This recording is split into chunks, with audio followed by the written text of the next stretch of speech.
Quindi ricordo semplicemente ai vari responsabili qui presenti che ognuno di voi avrà 4 minuti, come è successo con i giovani, lo so, per darci uno sguardo, il punto di vista di un responsabile della pastorale giovanile, visto che Christus Vivit parla non solo dei giovani, ma parla a tutta la Chiesa, e ci sono dei numeri, dei capitoli proprio dedicati alla pastorale giovanile. Quindi cominciamo con Teresa, che... sì. Quindi che ricordo viene dall'Inghilterra, è la referente per le GMG, che lavora in seno alla conferenza episcopale nel settore dell'evangelizzazione. Okay, lovely to meet you all. Once upon a time, I was a young person like you, maybe younger, 17, sitting in a conference, believing we're surrounded not by other young people, but by many older people. I believed I could be loyal to the Catholic Church, but that she was dying. And then I heard these words: to live is to change. To be perfect is to have changed often. These are the words of John Henry Newman, soon to be saint. We heard about him this morning. This had an inspiration in my heart in 2 ways. The first, that it is fine that I am not perfect, because I have the opportunity to change. I didn't know how at the time, but I knew it was possible. And so I was freed from the tyranny of perfection. And at the same time, a hope began to grow in my heart for the church that I loved, but I thought was dying. Christus Vivit does this for the whole world. We have the opportunity here to absorb the riches, the grace that God has given us. And what is it in a line? We heard it already this morning. Christ is alive, and he wants you to be fully alive. What does that mean for us? I'm one of those annoying people that always asks, what does this mean? What does it mean that Jesus is alive for you and I, for our friends, for our loved ones, for the people that we meet on the street? It means that the pain that we carry, sometimes in secret, when we come to Christ, when we meet the living, risen Jesus Christ, he transforms our pain. And sometimes he uses that pain that has been transformed to bless others who have similar pains. My work in evangelization means that I have a moment of working with young people, and this is always my favorite moment. God called me first to work with young people, but he also called us to work as a church to share this good news. When we began this process, a couple of things happened for us. Well, first of all, it was a surprise to me that I would be asked to work in preparation for the synod at all. I had just started a new job in evangelization for the Bishops' Conference of England and Wales. And so immediately was paired with my previous job in vocational discernment. There it was clear that our job was to help young people hear God's call. And now it wasn't just the job of one office, but of the church, and linking it with evangelization. So, on one hand, the aim for the synod and everything that we are doing is to help the church become better at accompanying young people to hear God's call and respond. On the second hand, and this is the one that gets me really excited, it is to hear the Holy Spirit speaking through the voices of young people about the vocation of the church in the world today. Now this, I cannot tell you where we've got to because we're only just starting. Some practical things that we've done. We noticed, now here is the thing, I'm one of those annoying people that is not just satisfied with good news. I say, great, it's good news, that's the Holy Spirit thing, but what's happening where it's not working? How is God speaking where it's not working? Many, many young people, I've heard it today, but I've heard it before, are not engaging with this document because they don't read. I asked my WhatsApp group of about 78 young people from all around the world. About 20% said, yes, I'll read it. Got to the first chapter, done.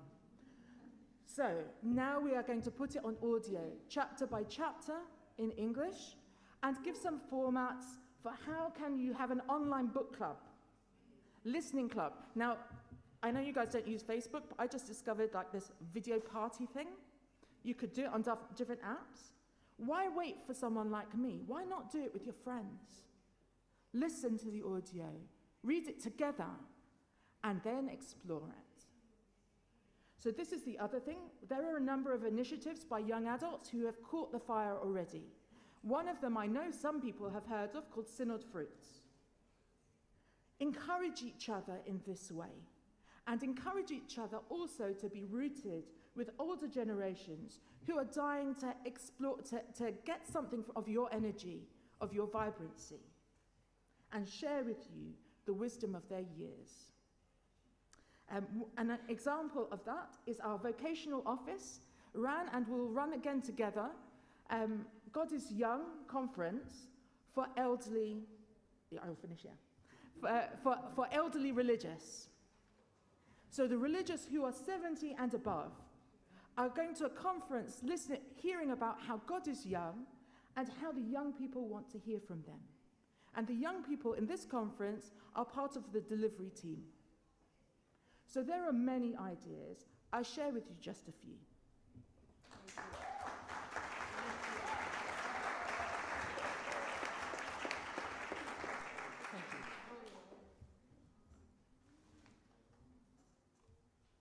Ora diamo la parola a Paul, che sicuramente ci racconterà di altre iniziative messe in campo attorno alla Christus Vivit. Thank you. So I'm going to begin with a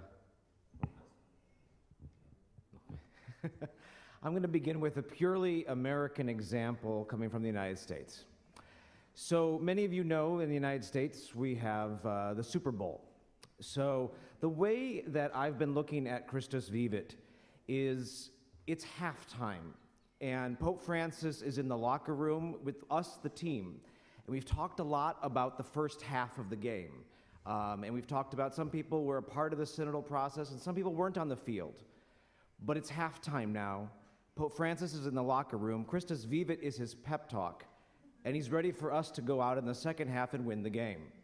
So he's calling all of us, whether you've been involved in the first half of the game or not, that now it's your time to get on the field and score the touchdown and take the Super Bowl trophy home.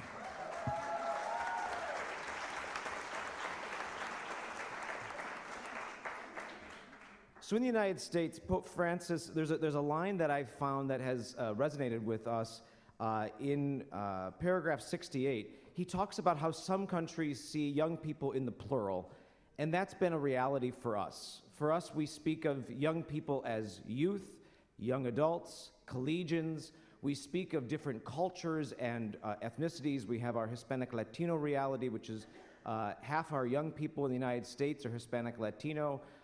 So we have a significant amount of diversity amongst the young. So we do speak of young people in the plural. So when we are engaging this document, we have to read it through those different lenses, and how an adolescent reads this document will be different than how a 25-year-old reads this document, will be different than a 30-year-old reads this document.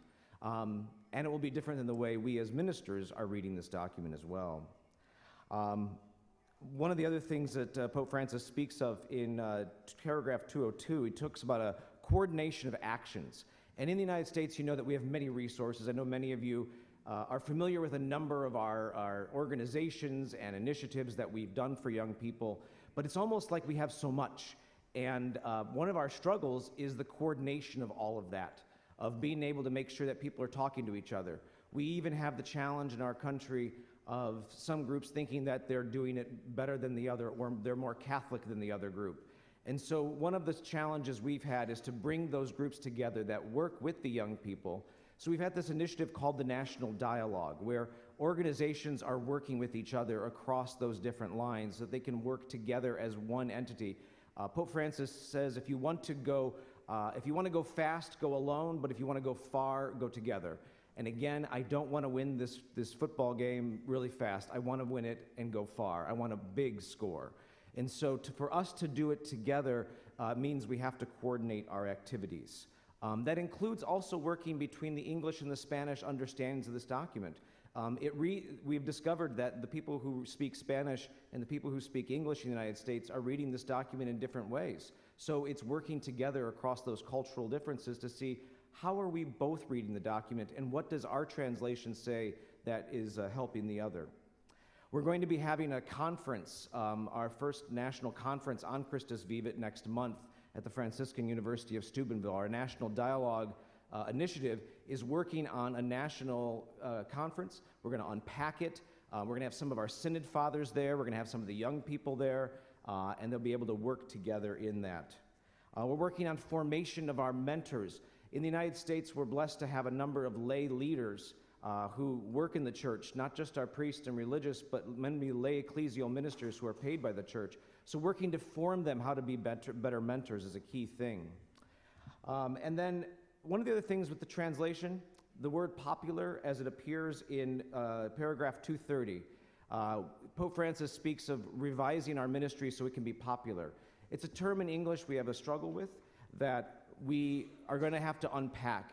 But one of the things that's been a blessing for us is understanding how our brothers and sisters in Latin America, in Argentina particularly, where Pope Francis is from, understands this term so that we can better unpack it and better live it out so that we can renew our ministries in a way that Pope Francis wants us to. So there's a lot of dialogue that's happening.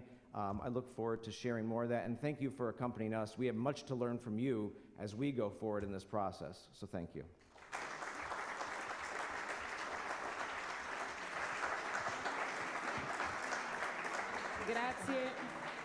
Grazie Paul per questa condivisione. Ad esempio si vede che lui viene dagli Stati Uniti perché emerge il bisogno di coordinamento, la varietà anche delle gioventù rispecchia la realtà degli Stati Uniti che magari che sarà diversa sicuramente da quella di Firas senz'altro che viene dal Libano. E che ascoltiamo volentieri adesso.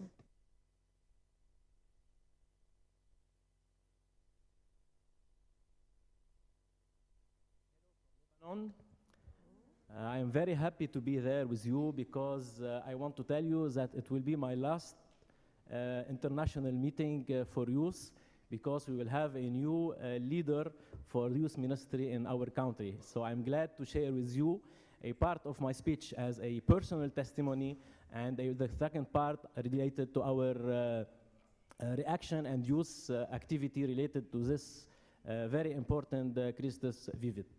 In fact, the word of synod for Lebanese population, not just Christian, is very important because it reminds us about John Paul II when he visited Lebanon and giving us an apostolic exhortation for a country. And the title was A New Hope for Lebanon. Really, it was very interesting, and the result was very, very wild and very, very important for not just the Catholic Church, but also for the whole country. You may know that the small country, Lebanon, has 18 religions. 9 of them are Christian, 6 of them are Catholic. So you can imagine how is complicated the way to share all these important documents and live them together. Regarding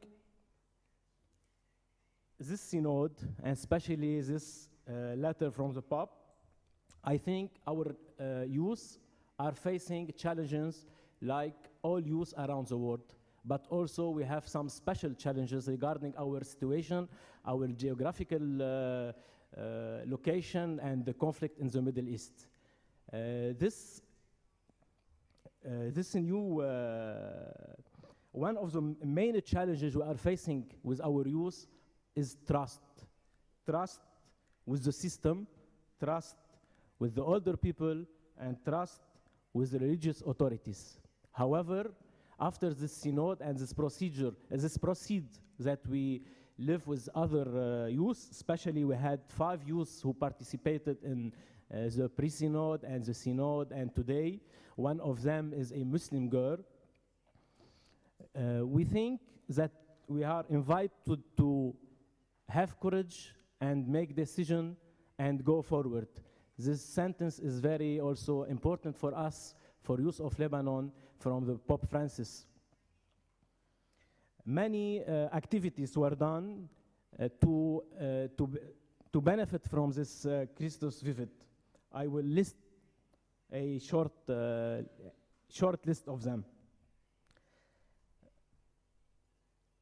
The people, the youth who participate in the synod, they when come back to Lebanon, they met with apostolic nuncio, and they write a letter to the Pope as per his request, the nuncio, to tell them about the special challenges of Lebanon.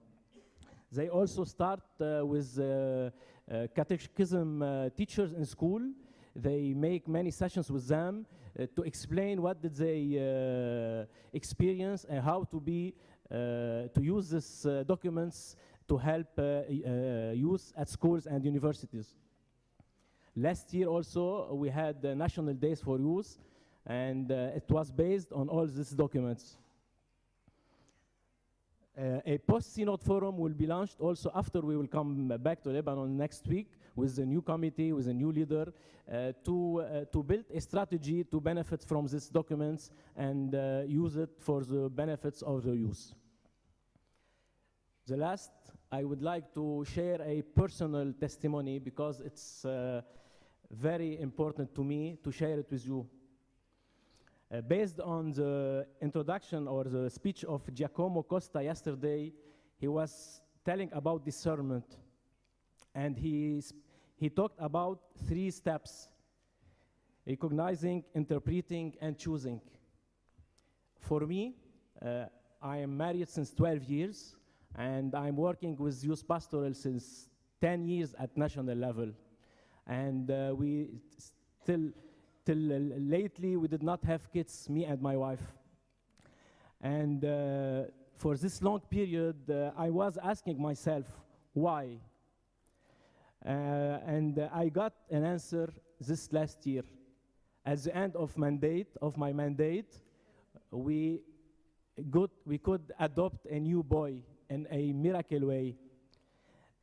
So I understand that God, who wait, as Robert told us, he's eternal, so he has his time, wanted me in a special mission till this year. And I think this was a lesson to me to know how to listen to God's words in my life. But God did not impose his volunty on us. He wait us to make the decision. In the last World Youth Day, when we were in Panama, my wife were speaking with our bishop, and she asked him about this option of adoption. We previously did not think about it. So he gave her a meeting in Lebanon when we come back and advised us to apply. However, adoption is not very easy in Lebanon. It's so complicated, and it took a lot of time. When I passed the mandate to the new leader, and after our first meeting of celebration that a new team will work, 2 days after this meeting, I received a call from the bishop asking me to go to a sister house, and there is a boy for us. And it was, I think, my new vocation to build a real Christian family. Thank you.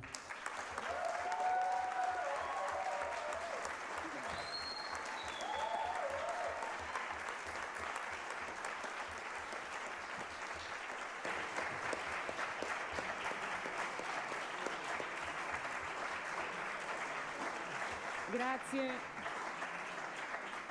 Grazie mille Firas per questa testimonianza anche personale e anche del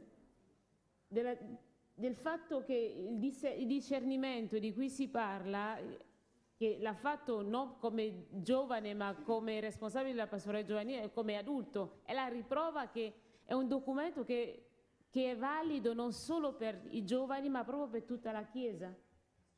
Grazie davvero. Ora sentiamo la voce dell'Africa con Suor Constance che viene dalla Zambia e che è responsabile della pastorale giovanile del suo paese. Grazie. Hello everybody.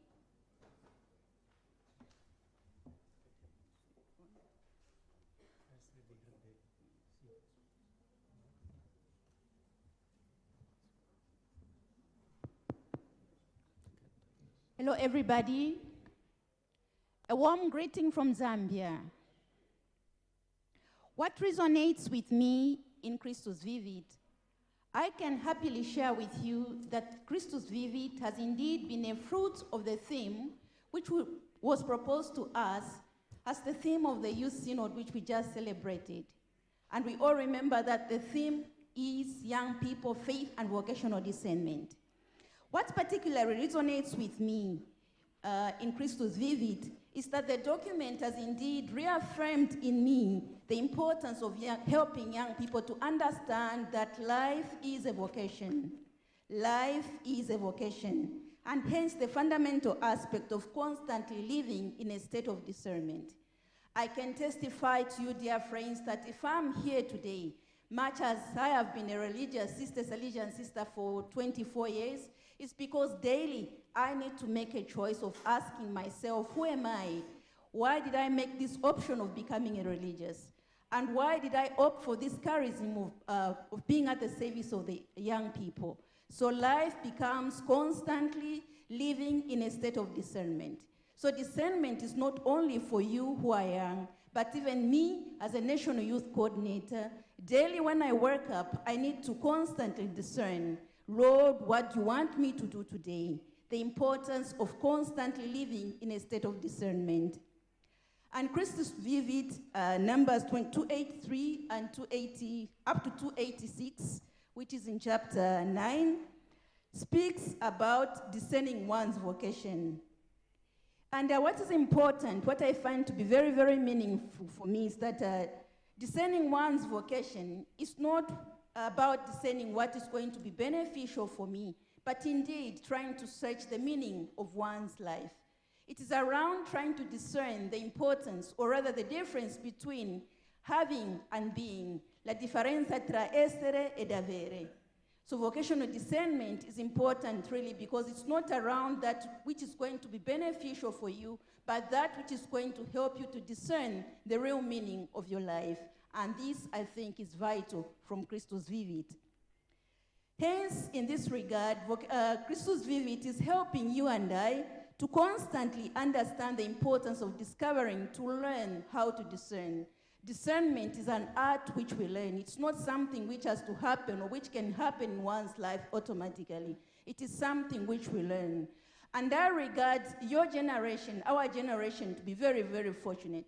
Because much as I am not very, very old, I can remember that when I was growing, you only heard of the word discernment upon stepping your feet in the religious convent because you wanted to become a priest or a religious. You are very fortunate because in youth ministry, this is the same you are dealing with. Clap for yourselves. And we thank our Holy Father.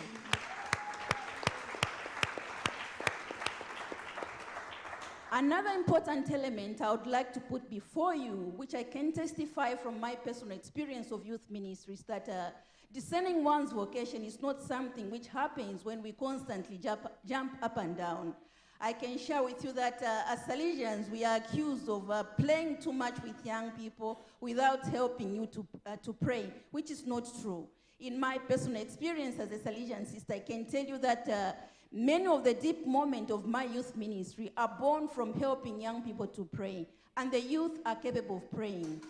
In most cases, it is us, the adult youth leaders, who have no interest in helping you to pray, and hence we accuse you of not wanting to pray. You love spiritual life, and I encourage you from wherever you are sitting to continue in that perspective, because it is the only way in which you are going to be able to discern your vocation. And in Christus Vivit also, I have discovered this important element of saying, speaking about discernment, it's not a question of being too much self-centered. It's a question of trying to ask oneself, who am I, of course, but what is it that I can do for the others? What is it that I can do for the others? And this aspect of discernment, of trying to see what I can do and what I can be for the others, I find it that it resonates with my Bantu philosophy, which says, I am because we are. Meaning to say, I am interconnected to the reality which is much bigger than me. So even when I discern my vocation, I'm not only discerning about what is going to be beneficial to me, as I said earlier on, but whatever choice I make, I need to think of the others. I have been in youth ministry for 24 years, and one of the complaints I hear from you young people is that there are so many religious, even some of the lay people, Catholics, who are not interested in being at your disposal, who are not interested in listening to you. And I was trying to reflect that maybe the problem lies in this aspect of discerning one's vocation, or opting to be a religious like me without seriously considering the aspect of living one's life for the others. Hence, I can opt to become a religious who is very much closed in myself without allowing my life to be at the disposal of the young people. So when we discern our vocation, whether for marriage life, or for religious life, or for priestly life, or single life even, our life is supposed to be at the service of the others. 30 seconds. Anything new in the synod, it is something which is new, but at the same time it is old. It is the reality of synodality. In Africa, where I come from the general perspective, when a child came up, was brought in the world, this child was at the disposal of the tribe and at the clan. Even the education of this child was not only specifically for the family. The child was supposed to be educated by the clan and was supposed to be educated by the tribe as well. We have lost this, and Christus Vivit is calling us really to this reality of synodality in trying to educate the young people together and not to be closed in my serving the young people and in trying to educate them.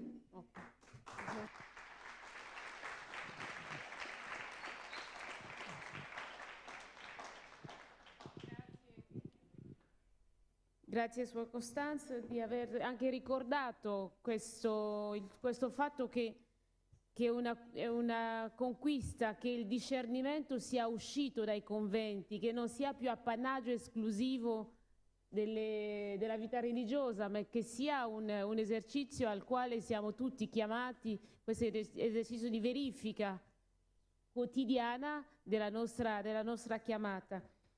Visto che il tempo stringe, passiamo direttamente a Malcolm,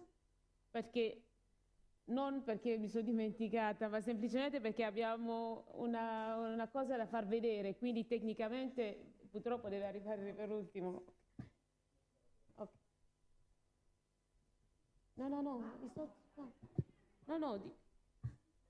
No, Malcolm, perché lui è ultimo. No, yeah, yes.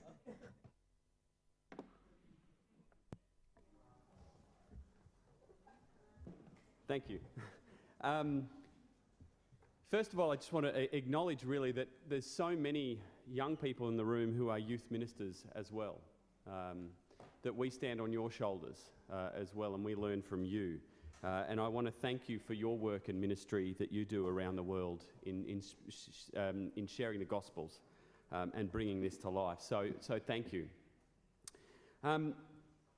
I might be biased, but I think Christus Vivit is probably the most important document for today's church. It comes upon decades of learning about how the church engages with young people and a few intense years of reflecting on how we accompany young people. It draws together this journey in such a dynamic and passion-filled way, and it lays out a pathway for us in the future. Most importantly, I think it provides a common language for all of us, no matter what continent or country for us to now share our thoughts and vision experiences around youth ministry. Because our world and our societies are so multicultural now, all of us need to understand a global understanding of this document and experience it and work around that locally. In Australia, we've begun reading the document, obviously, but our dialogue on it hasn't really kicked in. There's still a lot of work to be done.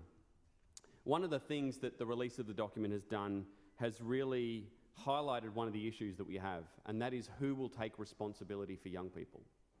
The document is for young people and the entire church, and many are still asking, is it a document for young people or is it a document for adults? Who picks it up? Which chapters for who? How does it work? So there's a little confusion around that, but we are working hard to try and produce summaries and action plans no matter the audience. So no matter whether you're an adult in a parish, a young person in a community, in a school, in a university, we want you to encounter the document and have clear ideas of carrying it forward to make sure that everyone can encounter the document. We're also looking to make it more accessible for young people through podcasts and panel discussions and videos in ways that is consumable in young people's lives, whether on the small screens that they carry around or quick podcasts that they can listen to in between their busy lives. We want to make sure that young people can encounter this large and powerful document. A couple of points that I'd like to make, just based on my passions and experience around youth ministry, about the exhortation. It was clear from yesterday's conversation and a number of conversations I've had in time is that the Synod is not an event, but it's been a journey and a dialogue. And that whether you're experiencing the Synod and this document for the first time this week or you've been a part of it for the last 3 years, we have a responsibility to do more. And not just to return home to talk about the Synod or chatter about a document, but to create experiences of synodality, like we are here. This is the charisma that Pope Francis talks about in the document. We must create the experience and the encounter. So we must create and recreate experiences like this at home, experiences of synodality and dialogue around this document. So it's not just about the talk and the testimony, it's about the experience. And we all must go home and create that. Secondly, I'd like to highlight in sections 206 and 07, Pope Francis speaks about youth ministry being synodal. I believe that the accompaniment of young people is an experience of synodality. For many years, we've focused on drawing young people into our communities, building up our numbers, our organisations, our statistics around young people. If we're truly to accompany young people, we are to meet them where they are and help them on their journey. That often means leading them to a community or an organisation or a ministry beyond our own. So we must become more collaborative and build communion amongst our ministries to ensure that young people are supported. And Pope Francis speaks of this time and time again through the document. I believe if we're counting the numbers within our own organisation, we're building our own kingdom. But if we're counting the numbers outside of the church, we're building the kingdom of God. We must be focused outside. Finally, my last point is that it's easy to read the document and find points that highlight or support our own position, our own organisation, or our own experience. But it's in between those points that we grow our understanding and diversity around youth ministry in this world. We must take time to reflect deeper and deeper and reread the document to broaden our understanding, not just to find the snippets which support what we're already doing. Later this year, we want to run in Australia a series of retreats around the document. So over multiple days, we can work with youth ministers to encounter the document in prayer and discernment, to really come to know and really find out what it means to be called to work with young people, not just right now, not just for you to find a place in the church, but for young people to find a place in the church for the decades to come. And that falls with you. That's your responsibility, to make sure you're not just finding a place for yourself, but for every young person that comes after you. Thank you.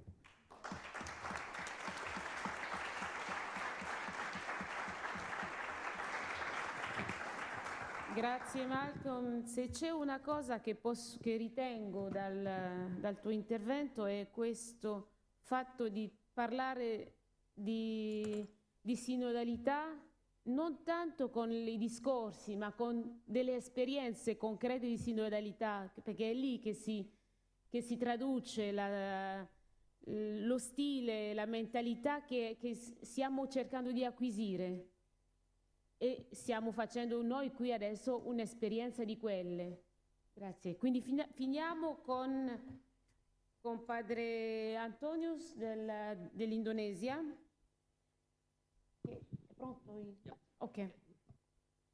Okay, thank you. Buongiorno, good morning.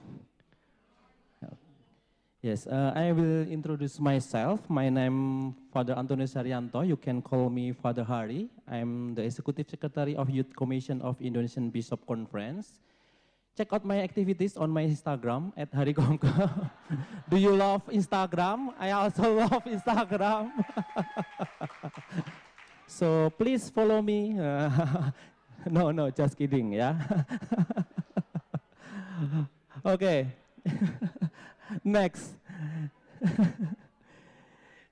This is the map of our country, Indonesia. Can you guess how many islands are there in Indonesia? How many islands? You can guess? Many islands. There are 17,504 islands in Indonesia. Do you believe it? If you do not believe, you are welcome to come to Indonesia and count them, yeah? And count them, yeah? Okay. Okay. Indonesia has 37 dioceses and dioceses. Each of them has a youth commission, and I work closely with them. I'm also responsible of mentoring some Catholic youth communities in Indonesia. This is the face of our bishop. The face is very happy, so our youth is also happy also, yeah? Because our bishop happy make us, the young people in Indonesia also happy. How do you feel after reading Christus Vivit? I feel really grateful because Christus Vivit is like a love letter from the Pope to young people. That's why we translate and socialize Christus Vivit and other synod document to Indonesia. We also very thank you for the team of synod, because from the synod we have inspired, we have a material, we have a method to process to accompany young people. Many document, many letter, apostolic letter, but the Christus Vivit is special for youth. We miss the document, very miss this document.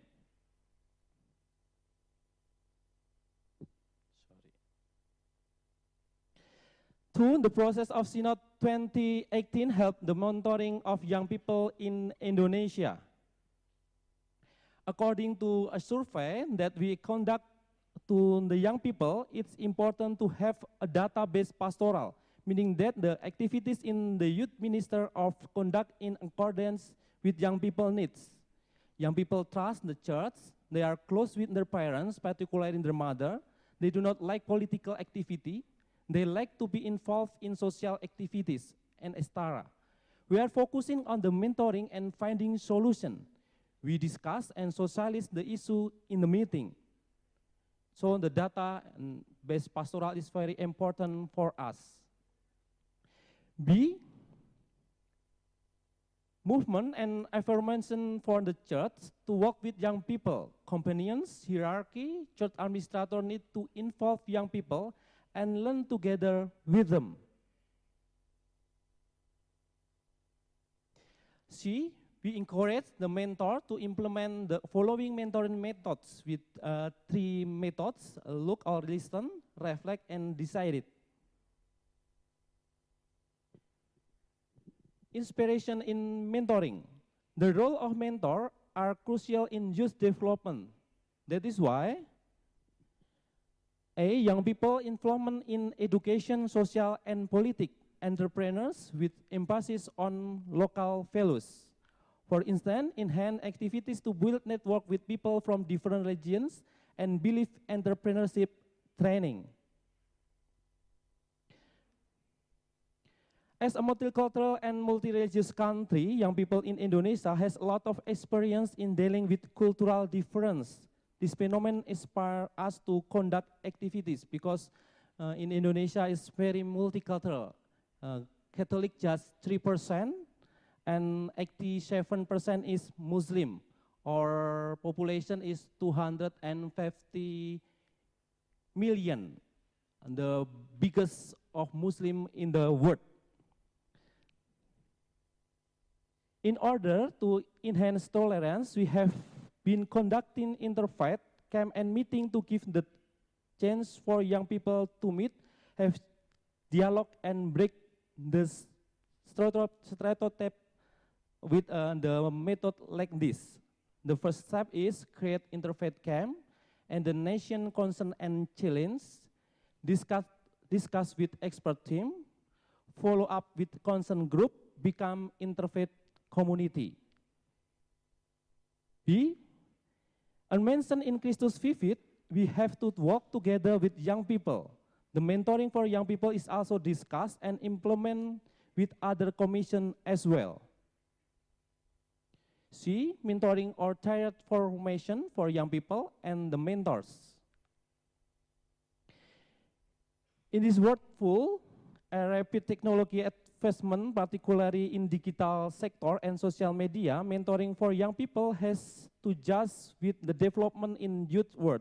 Fully aware of this salvation, we conduct development of digital community and encounter in the real world. This is the method. Is no, okay. This is the method of us, and then we also use to socialize Christus Vivit with Youth Day because the graphic is very up about the Youth Day. So we use Christus Vivit to socialize Youth Day to socialize Christus Vivit. And Christus Vivit is easy to read and understand. Another good news, the agenda of the Indonesian Bishop Conference National Meeting, the next is about young people. So it's make happy for young people in Indonesia. Okay, thank you. Thank you.